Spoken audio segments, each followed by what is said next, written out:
Tiri for Platinum FM Munzwa yawe Money Matters. Feel free kutibata pa 0719 945 945 ndipo unokwanisa kutumira message ipapo.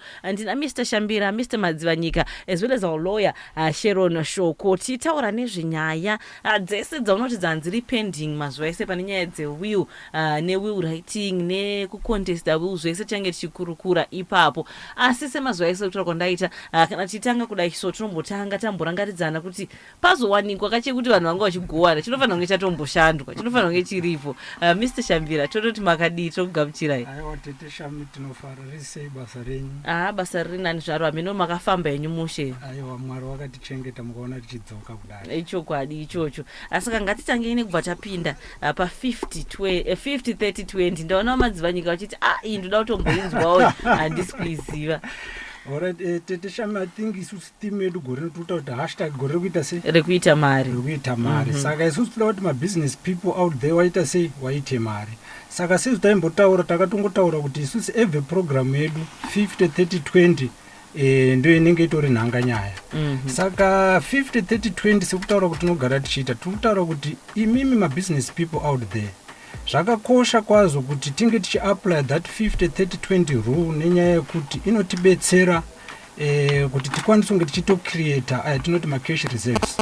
Saka with this 50-30-20 taitaura kuti imimi mune mari yenyu yomunowana, maybe munowana revenue on a daily basis, kana kuti munowana revenue on a weekly basis, kana kuti once per month, kana kuti after every quarter, kana kuti after every 6 months, kana kuti once per year. Hazvina problem izvozvo, but inongoaplya irregardless kuti mari yenyu munoiwana nema-intervals api. Saka tichiti 50-30-20 rule zviri kureva kuti pamari iyo munenge muchiwana imimi as a business, ndofunga ndakatombopa muenzaniso kuti let's take an example, munhu ari kuita basa rekuti on a daily basis muri kuwana kana kuti $100 ndo mari yenyu yomuri kuti yo inflows kana kuti cash yenyu munowana musi iwoyo. Saka imimi kana muchiwana $100 on a daily basis, takuchiti tikaaplya 50-30-20 rule, tikutaura kuti 50% of your revenue kind of your income yomuri kuwana, which is 50% of 100, which is $50. $50 you should set it aside kuti imite ma-operations enyu kana kuti imite kuti muite replenish ma-inventory, because normally tomboti munotengesa zvinhu munofanira kuti muzo-replace stock yenyu kana kuti inventory yenyu. Saka that 50% iyoyo munofanira kuti muise set aside. Because takambotaura tete Shami kuti atide situation yekuti tapedza kutengesa inventory kana kuti stock yedu yese iri muwarehouse kana kuti iri mushop, kama tauda kuti tindoite reorder takutanga kutaura kuti hatisina mari. Izvozvo is very dangerous kana toda kuti tiite mari mubusiness. Saka tichiti isusu on a daily basis pese pamangobata mari 50%, that is the 50 yacho munoisa, you set it aside, ichizomirira kuti tizoite replenish ma-inventory yedu kana kuti stock yedu tinotoisa pasa kana dai tisiri kundohodha, but mari yacho iyoyo tinoisa paside ichizomirira musi muchazondoita mari ma-orders enyu ema-stocks. Then the other 30, which is 30% of your 100, which is $30, ndiyo yatakati iyoyo now ndo inochimita mamwe makosi enyu akaita kuti dzimwe nguva munoda kufewa, dzimwe nguva munoda kuti wana waende kuchikoro, dzimwe nguva munoda kudyawo imimi sa-business person, mune mamwe tumwe zvinobva mu-30. Musatore ku-50 please. 50 yedu ngaigare iri pai iripo, musaibate. Yo 30% ndo pachamita tumwe handiti ka maisa 30 yoyo kumita kuti muda fuel, muda mari dzewana dzechikoro, muda kutenga food, anything chomunoona kuti chiri necessary kuti business redu riite sei rioperate, zvinobva mu-30. Taita kudaro zvauro taisa $30 paside, which means tane 80 from our 100 yotiri kuwana on a daily basis. Tasara ne-20, which is 20%. So that 20% iyo ndiyo tiri kuti inofana kuenda kuma-savings, so that tiri kucreata iyo tinoti cash reserve. Ndofunga takambotaura payapo tichitaura kuti cash reserve inoda kuzogadziriswa zvakanyatsodzika. Ndofunga tichaitaura zvedu because nhasi ndiri kuona kune timu dzema-deceased estates dzida kuti wanyatsoike, but kuti zvizobude izvozvo panofanira kunge pane mari. Pasina mari hapana chekugova. Saka kutanga tagadzira mari, tikagadzira mari manje tochizowana zvekugova, and kana tawana zvekugova manje ndofunga tine our learned colleagues mulegal profession vachatiudza kuti zvinozogoyiwa sei zvisina kana dambudziko, but isusu tatanga tagadzira mari ndio tati 50-30-20 rule wakomana gadzirai mari so that pachauya gweta vachikuudzai kuti munozogowa sei zvinhu zvamakagadzira tichiri kufamba, ndizvo vachatiudza, but ndio basically tikuti that's the 50-30-20 rule. Yemari zedu tichazokundinya yedu because anoda nditorere varume avo time yavo. Aichokwadi ichocho tinokutendai zvakanyanyisa Mr. Shambira nekutsanangura ipapo. #gore rekuita mari. Ita mari yacho gowana chekusiyira mhuri yako. Andoya kwamuri Mr. Madzivanyika mamuka sei nasi? Tete dautana ndaombera maoko. Zvekufamba. 50 30-20 saenda vinga 20 chete pano. No, I'm okay tete muri sei? Ndiri right zvangu iri muri sei? No, zvakanaka. Ngatitangeni kungopa recap zvatakambobata nezvazvo pa deceased estate kuitira kuti atanga kuteerera nhasi anga achiziva kuti tiri kubva kupi tichienda kupi. Okay, fine. Deceased estate takawirana kuti inhaka yemunhu anenge afa. Pai panonzi bhodhi yauya haisisina chinhu chayo yatova deceased.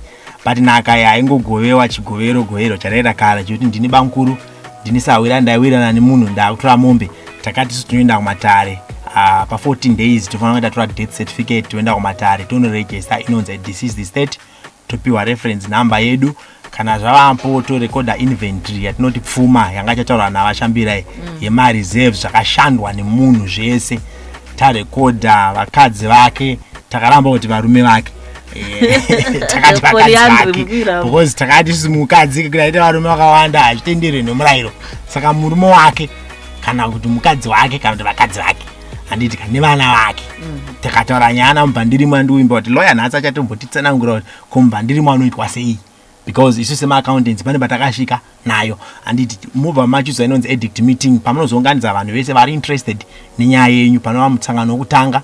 Musangano wokutanga uyo wakaitwa zvakaongororwa zvese kana paine maerrors ada kugadzirwa ogadziriswa panozonge meeting panoapoindwa anonzi executor anenge aizova mufambiri wenhaka.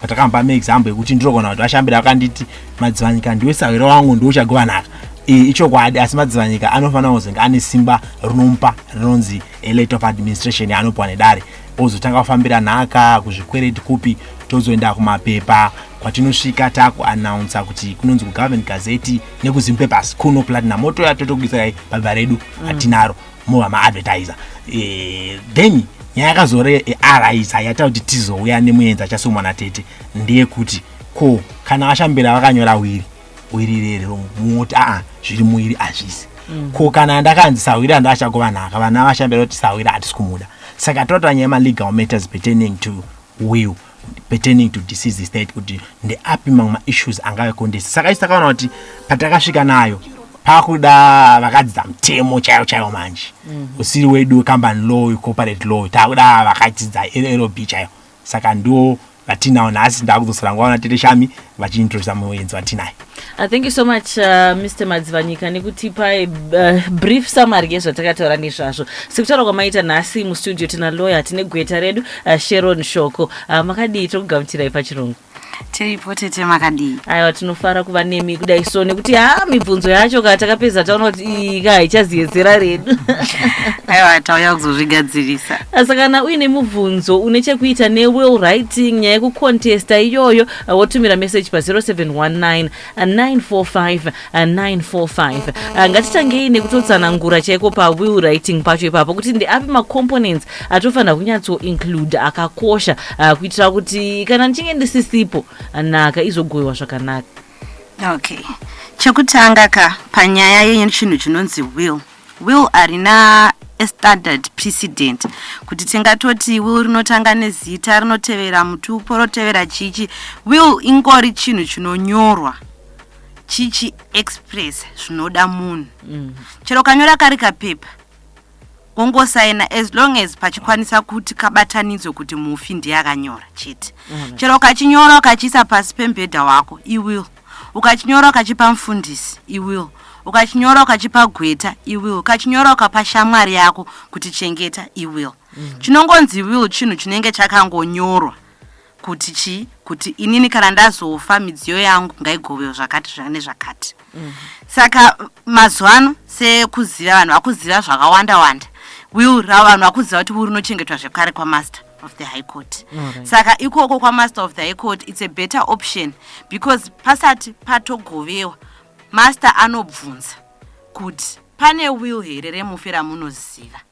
Saka kana pane will vanhu vanotaura kuti pane will, kana vachitaura pane will master vanonotarisa mumawills avainenge vainawo kuti pane will rakadaro here. Dzimwe dzenguva vanhu vanenge vachiti pane will rina Gweta akati, Gweta otobvunzwa otoshedzwa otouya obvunzwa kuti pane will kana kuti hapana, kana kuti pane shamwari kana iri kuna mufundisi zvinongotaura izvozvo shudzwa master. And then kana master kana vagutsikana kuti pane will pobva pashedzwa poitwa meeting yokuverengwa kwewill. And then zviri pawill ndo zvinoitwa. Alright, kuverengwa kwewill ndokutati edict meeting ndizvo. Edict meeting, yes, we could say that. Togona zvinogona kuitwa even pa-edit meeting ipapo. Alright, totenda nekutsanangura kwamaita ipapo.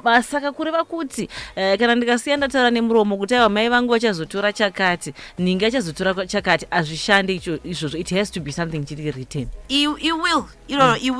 But challenge izvozvo, it can be easily contested.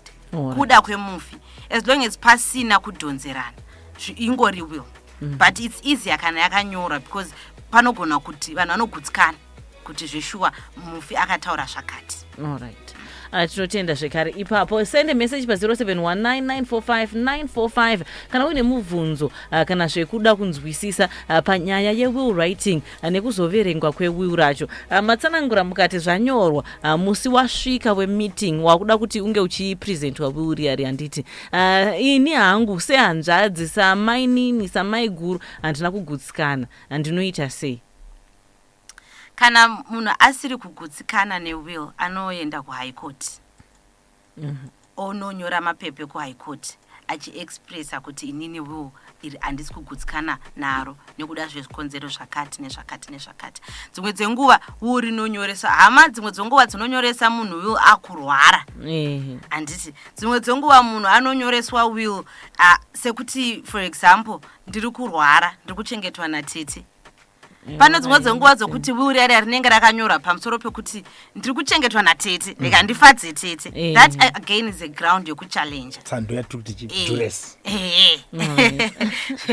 And then dzimwe dzenguva rinenge riri will rokuti memuchiti signature haisiriyo, mbuya vanga vasingagoni kunyora but pawill pakasainwa saka ndiani akasaina. Saka munhu anoenda kuhigh court onoisa mapepa ake kuchallenge will achinyora mareasons ake kuchallenge will. In terms of evidence manje apa zvezvakushanda sei kuti gogo wanga usingagoni kusaina but proof inenge yakudiwa kuti ndinyatsoproofa zvechokwadi avasiriwo vakasaina kuti avasiriwo vakanyora. Dzimwe dzenguva panenge pane mapepa agogo anoratidza kuti upenyu hwavo hwese aingoisa chigoma kuti upenyu hwavo hwese waisa chigoma asi pangobudikira uri nesignature. Saka panenge pakushanda zvimwe zvinenge zviri pamutemo zvakati rebei zvinozotariswa as evidence kuti zveshuwa imimi mauya nechichemo chenyu chinotambirika here kana kuti hachitambiriki. Alright, takatimbotora mafemo mbijana patichadzoka tichazotarisa nyaya yemaspouse. Inyaya yataitaura nezvayo chiti dzimwe nguva munhu anotanga kufunga kuti ndimhanye ndinogadzisa mapepa angu ndozonzi ndindakauraya zvaitirwa zve14 days zviya. Zvozonzi pamwe ndindakauraya murume ndindakauraya mukadzi ndosaka ndakumhanya. Toda kutarisawo nyaya iyoyo as well. Kana uchangotibata tiri paMoney Matters nhasi tiri kumbanyofokasa nenyaya yewill writing as well as deceased estate. Saka kana une mubvunzo unokwanisa kutumira pa 0719945945 tingokurukura tiri tese ipo panapa. Tine Gweta Sharon Shoko vachitibatsira tinge tichinzwisisa zvese zvatingada kunzwisisa.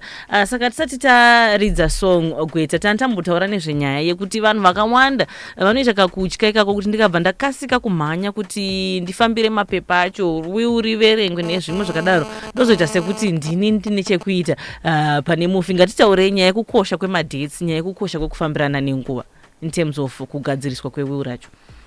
Kukosha kwekufambira nyaya dzekuregister estate zvakakoshera kuti zvinhu zvinogadziriswa panguva ichiripo.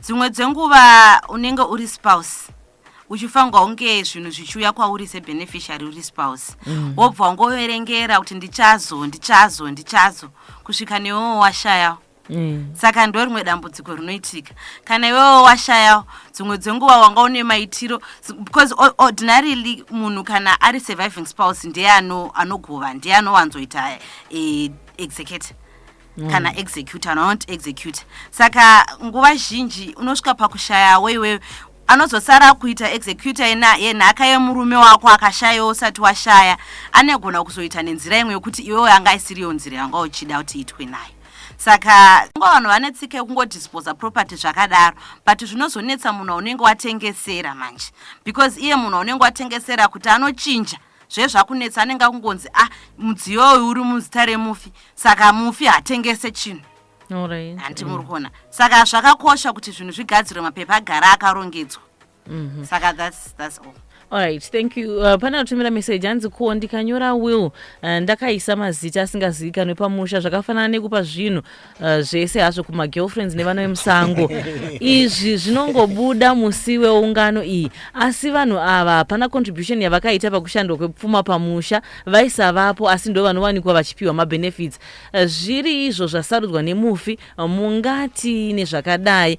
Ko ivo vakazvishanda vanotiwo and Thomas Matete hanzi zviri kutoitika izvo muvanhu ende ichokwadi panofambiswa sei will nditange pakuti pawill uchinyora will unonyora zvinhu zvako saka zvinhu zvako une simba rekuita zvaunoda nezvinhu zvako zvokuti pane akazocontributa akazowedzeredza akazodii aiwacha hembe uchienda kubasa ndiye anozoshedzwa pamaadverts paya kuti ari kuti mufi ane chikwereti changu because chikwereti ndakakuwachira chikwereti saka anonga pamaadverts panenge pachishedzwa kuti vanhu vari kuti mufi ane chikwereti chake munhu ende paanosimuka kuti inini mufi hana undisiyira hangu asi ndinofila kunge mufi pandakamuwachira pandakadai aifanirwa kundipawo padiki kana pashoma saka ndo paanenge pakucontestawo kuti neniwo ndioneiwo ndakaitawo zvakati nezvakati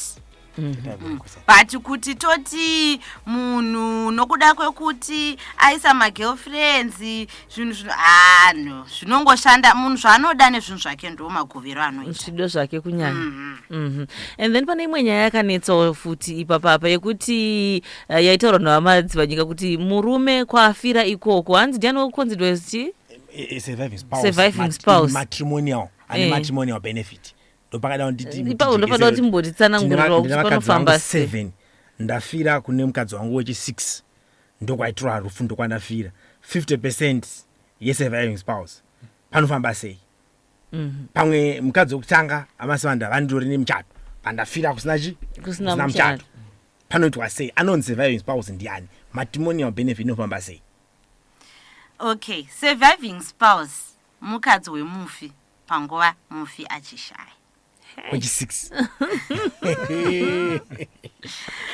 panguva mufi achishaya vanenge vachinzi vakadzi vemufi ndo masurviving spouse chero vari 10 masurviving spouse handiti saka zvinoitika manje ndezvekuti pamasurviving spouse vari 10 mumwe nemumwe anogona ane pari kuti apa ndipangu nonzi matrimonial home handiti saka mumwe nemumwe anochengeta matrimonial home yake pake paari ndepake pamba pataigara nemurume wake ndepake nevana vake asi kana iri issue nawo yokuti vanhu havanga vachigara pamba 1 mumwe nemumwe ane bedroom rake handitya ipapo ndo panozopinda maformulas arimo mumaacts edu pavambotaura ma50% pane mapercentage achienderana nokuti uri mukadzi wechingani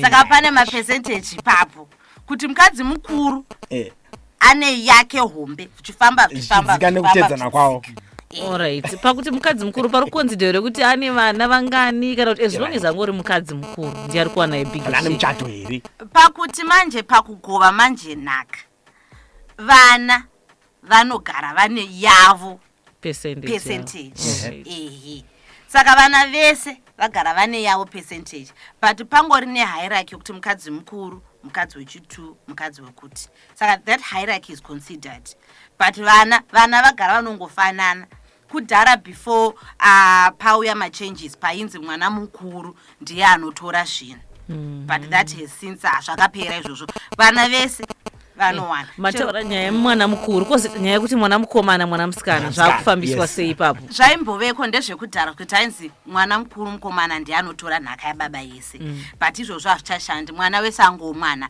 chero wemusango angomwana hapasina mwana wemusango when it comes kukusheya zvinhu zvemufi ndo pamwe pachanchida kutsanangurirwa ipapo mwana azongweri kana atongouya akatobatwa ruoko kunzi uyu mwana wemufi akatofanana nini anobenefita mwana wemufi unless kana pane anenge achiti aiwa ngapatange papruvha kuti mwana wemufi then panenge pakutorwa amai havana chavanowana kana vasiri mukadzi alright ngatinyatsoexplainai kuti watiri kuti mukadzi wemufi ipapo maybe ndo panotangira nyaya yedu watiri kuzokonzida kuti uyu mukadzi wemufi inyaya yekuti akaitwa here customary marriage inyaya yekuti akaitwa muchato chaiwo wechirungu chii chikuzoita kuti titi uyu ndiye mukadzi wemufi Okay, munyika medu tine michato yakasiyana-siyana. Tine michato yekukoti.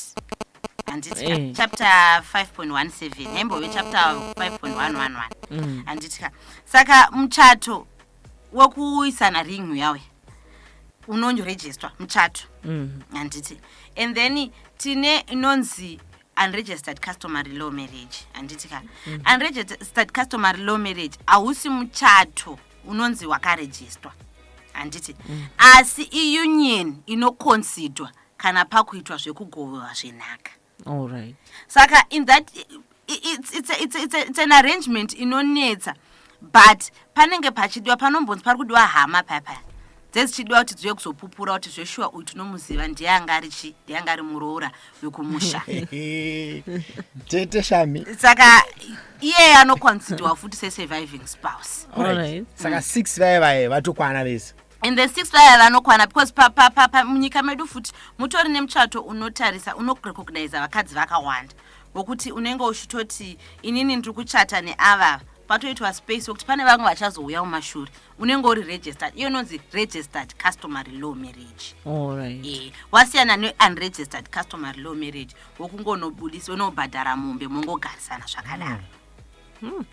Tibate pa 0719945945 kana uine mubvunzo panyaya idzi ndoziva kuti mubvunzo yakuita ichiwedzera ipapapa especially pakutaurwa nezvekuti because ndatova nemubvunzo ndikuona kuti patori nenyaya tichadzoka tichitarisa zvimwe zvizere asi nhamba ndidzodzo kana uda kutumira message 0719945945 zisiya usina kana ndishef bolati vari pakaro nyaya yemapiwa yataimbotaura yaya choto chemwana wavo munokwanisa kupindura henyu ipapo. Vakadzi vanonyora will rinonyorwa nemunhu wese ane zvinhu zvake zvaroda kugova.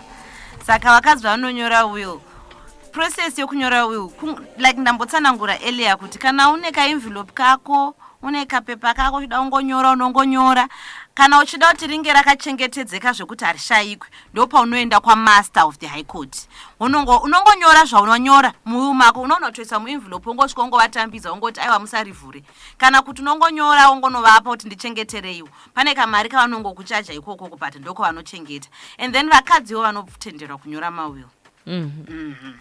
Alright, pane mumwe mubvunzo wabvunza kuti in the event yekuti mukadzi ndiye atanga kufa zvinofambiswa sei?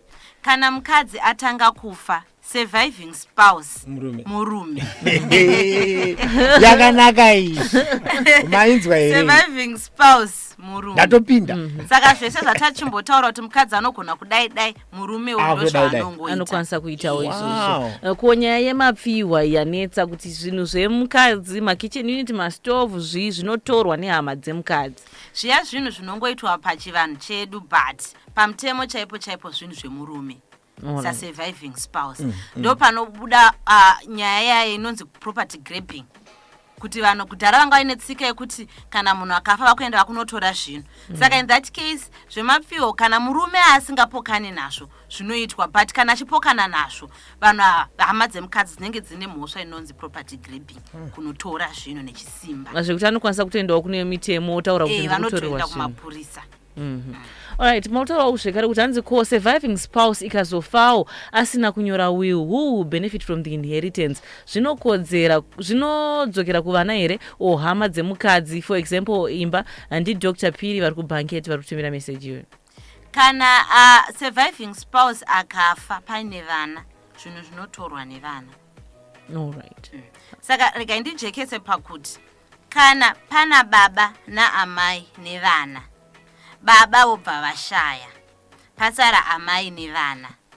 Kana tichiti inheritance, kana tichiti property yasiwa nababa vashaya, property yasiwa nababa vashaya aireve kuti automatically iri kupiwa amai as the surviving spouse, inopiwa vanonzi mabeneficiaries. Mabeneficiaries ndi amai nevana. Saka for example kana iri imba yanga iri muzita rababa, baba vashaya, imba iyi pakunoregister estate aingonzi yakupiwa amai as the surviving spouse, inopiwa amai nevana unless kana vana vaita decision yokuti aiwa amai ngavachitora havo zvese. Alright. Can I come in? Muda unzvisa. Alright, tikatangotanga tanzwa mubvunzo waThomas Matezi, hanzi saka hapana ngozi here inouya kana ndaramba nemudziyo yacho inonzi yemukadzi pamusha kana ari atanga kufa. Ngozi manje. Pamutemo hatina ngozi. Okay. Saka zvako uri kuti uda kutenza mutemo here kana kuti asi pamutemo hanzi hakuna achinonzi ngozi. Okay. Right. Gweta, mubvunzo wandiri kubvunza it's real life stories atusanga nawo. Ini ndina maswanda ndachata. Chatu wamataura ukoti ya uri registered ya. Ndosita vamwe 5 pa 6 angachitaura vaya. Vese 5 amwe nemwando rinechi nemba yaro togara. But ndazofa manje. Maswanda vakuenda kuno register. 5 ava vachaita sei bozi maswanda vane muchato. 5 ando nedzimba dzitori muzita rangu nevana variko. Vano qualify yawo iri surviving spouse. Shafamba sei? Ndibatsirewe papa. Kana maswanda vane muchato. Imba dzema vatinoti ma small house. Ma other wives. Ma other wives. Shan't say other wives. Vamiririra.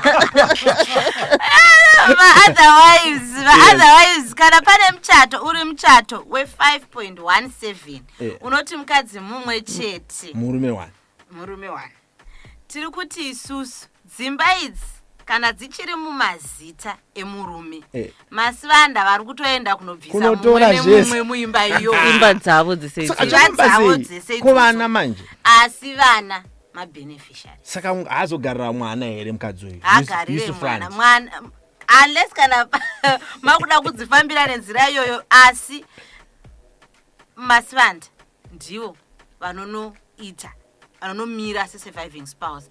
Ava mamwe ma-other wives, they are not wives. But editimiti vanondoya zvavo. Wako in the event yekuti dzimba dzakanyorwa muzita rababa neramai, the girlfriend or the other wife, yes. Panofambiswa seiwo ipapo 50% irimomo ndeyamasivanda.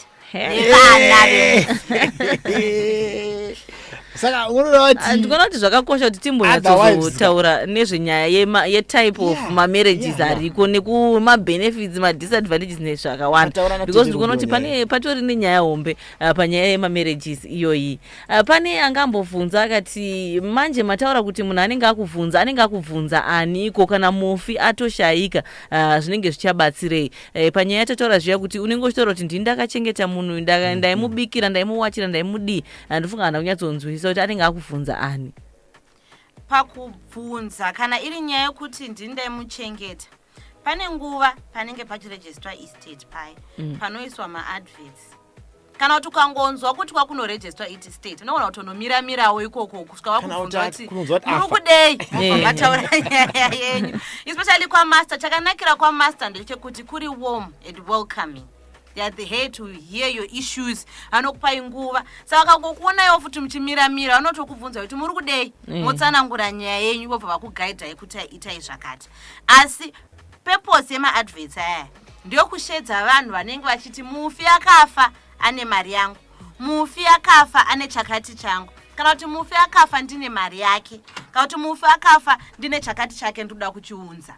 Saka ndo pandiri kuti kana uchifila kuti mufi akafa but ndine claim yandinayo, isiri mandatory like haisi mari yokuti ndingatoti mari yakati but ndiri kufila kuti pakugovewa kwezvinhu zvake pane chanofanirwa kuwanawo nokuda kwekuti ndakamuwachira semataura ndomboita aya anonyora mapepa ake achiisa claim yake pamberi penari koya vharazipi toita sei takasiya tawirirana joramu kuti ichi chatora mudzimai handiti bhozi vharazipi ari kuti mbuya imi mbuya majoni ndakanzi ndofana kuita sei kutorai zvatakawirirana tozvita sei ndo imwe nyaya bhozi vharazipi nanhasi achitongoti mbuya majoni wangu ndakanzi ndikutore ende ndikutorota joramu achinditi wapapisa wira ende vamwe vari kutorwirana vakadzi vavo kuti haiwa ini ndakanzitosara ndichimutora wapapisa wira mumwe achiti haiwa ini ndine mukoma ndinofanira kutora mukadzi toita sei izvozvo zvinoda consent yani yemukadzi ari mupenyu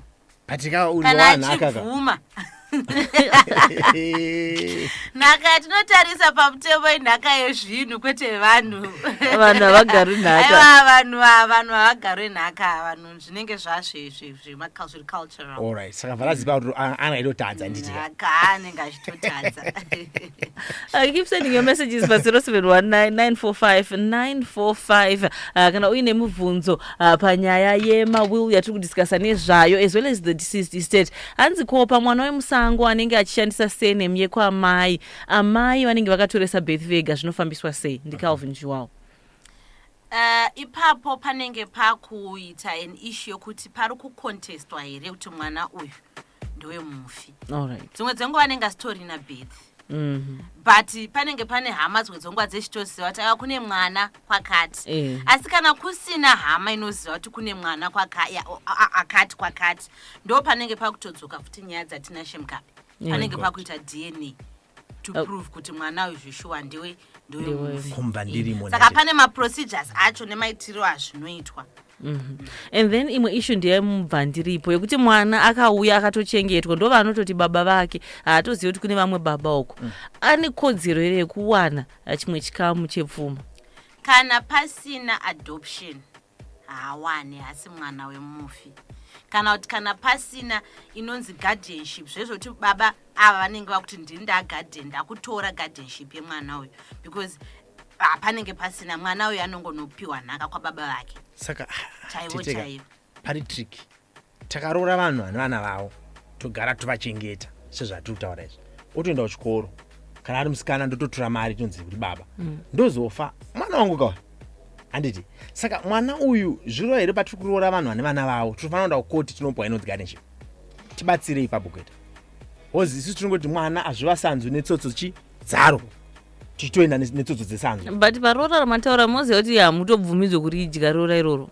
but hapana baba wacho ndinditori baba wacho ndindakona ndichiita ngozi kubereka ushandira asi munozoona hama dzababa dzakuuya zvechokwadi kuti tisu tangidzai kuroora mwana uyu haana kuroorwa tete da kuti gweta vainzondiclarifyira ndakaroora munhu wangu ane vanhu vake ndofanira kuenda kukoti inombwa tsamba inondicertifya kuti vanhu ava vangu here legal adoption here guardianship here chii chanofanira kuita kuti vazobenefita because unenge wanzwa tsitsika kuti sanzu rangu netsotso dzaro tsotso dzozotanga kuchinyimwa ndafa zvofamba sei kwete okay kana sematauriro andaita kana mwana asiri wenyu auya nemudzimai mwana yeye haasi wenyu ichokwadi ana baba vake asi kana mauda kuti aite mwana wenyu hakusi kungobhadhara fees moti ndagara naye kuenda kunoita kuti paitwe legal adoption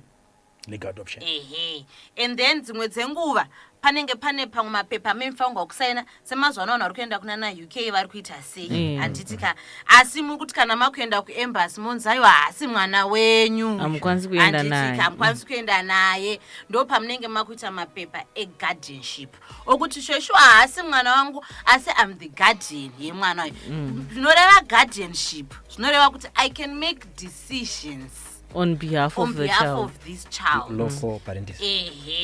And then by accepting that responsibility of a guardian, you are accepting that he is a beneficiary to your estate.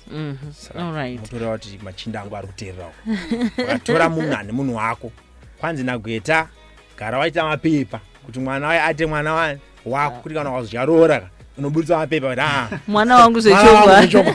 Right, ngatimhanye nemubvunzo. Hanzi ko masirwa imba sevana, vamwe vari vadiki, vakuru votengesa imba, vadiki vasingazivi zvofambiswa sei ndimai Kevi? Kana imba yakatotengeswa vadiki vasingazivi, vadiki vanogona kuclaima marights avo kana kuclaima their share yavanga vainawo kubva kuvakuru. Kana iri nyaya yekuti vari kungodawo mari. Asi kana iri nyaya yekuti vanoda imba vanocontesta that sale inenge ichinzi haisi sale yakajeka. Zvekuti mari inogona kutorifeswa vanhu vodzoserwa imba yavo. Vanhu vodzosera imba yavo. Uyo akatenga ndiye anenge akuclaima mari yake kune ava akapa mari. Wow, thank you. All right. What about the issue whereby the name of the house is in the wife's name and not the husband? Patanchitaura paya kuti imba masibana anogona kutora here. Ko hanzi in the event yekuti iri mumba remukadzi uyu, the other wife, zvinofambiswa sei? Imba inenge iri the other wife. Uyu surviving spouse hakwanisi kunotevera achiti imba yemurume wangu akavaka. Samuri panzo here pakumana zvekutaura pamazita matwani dzimwe wana anogarai mangovaisa nevana kuprotect chinhu. Hanzi asika chero ndikataura ndiri ini ndaiwacha ndakanoenda kumunda ndikashanda, munyori wewiu haana kukunyora chete, asaka chero ukaendepi wiu rakanyorwa zvido zvemufi, saka kuruza chete kune wose asipo pawiu, nekuti haundiudziri zvekunyora pawiu chero ndakashanda naye mabiya angu. Saka ngatimbotaza kuti pane pakukondeswa munhu angatozokwanisa kuwana here share, nekuti paruchemo chemoti munhu anenge at the end of the day atori ndanyora zvandiri kuda, zvekuti wakazoshanda kuti wakadii ini ndanti pangaiva nemukana here kuti munhu azowanawo a small benefit. Mukana uripo. Losaka pane mukana kuti munhu anocontest. Munhu anonyora zvanyora. Anditi. And then iwo kana uchifila kuti inini ndandichifanirwa kunge ndiripo nezvikonzero zvakati. Semataura tamboita ndakacontribute. Anditi. Ndacontribute kuti imba ivakwe. Ndo paunoenda uchinopresenta kuti ndine claim. Pamwe ndatotengesawo pamusika ndichiunzawo mari. Asi munofangwa kunge muchiziva kuti munhu haarambidzwa, haungoende kukotu chinoti ninganga singafanirwa kuwana chakati, ninganga ifafanirwa ini ndinaifanirwa kuwana chakati nokuti ndini mukadzi. Haukwanisi kungoenda uchinoti kukoti because mufi haana kundiisa ndofanirwa kuiswa usina chikonzero zvakajeka. Ipapo haubudiriri because ndosaka ichinzi will. Saka ndoita zvaanoda yatatimaida anogona kutopinda mai vakasapinda papo inenge yakunetsa. Nguva zedu ndodzadyana. Ndichatanga naMr Shambira mashoko enyu ekupedzisira panyaya yatanga tinayo nhasi. Ndovandaenda kuna Mr Madzivanyika topedzisira nakuita. Tete Shami sezvo tinogara tichimbotaura isusu kana tiri kutaura nyaya dzemari, because nyaya iri kutaurwa naGweta muri kuona kuti pane element zvakanyanyisa zvacho kumari. Mari. Saka chinongodiwa ndechekuti sizvi kutaurwa naGweta ndechekuti zvakakosha kuti kana tine zvinhu zvedu ngazviitwe zviri proper. Muna tinogara chitaura kuti chinhu chese chinoitwa kana because kuti pazobude nyaya dzemawiri pane zvakamboshandwa kuti patori nemabhizinesi amamuchitoita. Saka zvinhu zvese zvinofanira kunge pakazvane unyoro hwakanaka etinoti good corporate governance. Tikaita zviri proper timbonetsu nezviri kutaurwa naGweta zvinhu zvedu zvinenge zvakaita se zvakarongeka, but kana zvisina kurongeka tinoita dambudziko manje sezvakutaurwa naGweta izvi. Ngangoti vanhu vanofanira kuti vangogara zvinhu zvedu zvakaita se zvakanyorwa zvakanaka ende hatizombonyanyoite matambudziko kana paita madeceased. Thank you so much. Mr Madzivanyika ndoziva kuti munotaurisa, saka ndikupai 30 seconds. Actually, I'm the happiest person because Gwetaka vapindura zvese. But I wish yangu era kuti maizodzoka tombotaura nyama marriages. Before I leave, ndoda kuenda bandi ndishunge ndoda kuenda ndasiya mandibatsira Gweta kuti mundipromise. Can you promise our listeners kuti tinomboya tomboti pataura natete panapa mombotaura nyama marriages because this issue is affecting people. Thank you very much kuti pamukana ndoda kutendai musani matendo atete. Then also I'm happy to be here. Kweta mashoko ekupedzisira atibatapendera nyaya. Okay, so inini ndichati padiki pekuti nyaya yemawill inonetsa zveshuwa. Dzimwe dzongo unenge wafa pongobudikira will rausina unyora from nowhere. Mukonaka saka mazuano vanhu vakushandisa anonzi matrust. Right. Ekuti unenge waunganidza zvinhu zvako zvaenda patrust. Saka we'll talk about it some other day.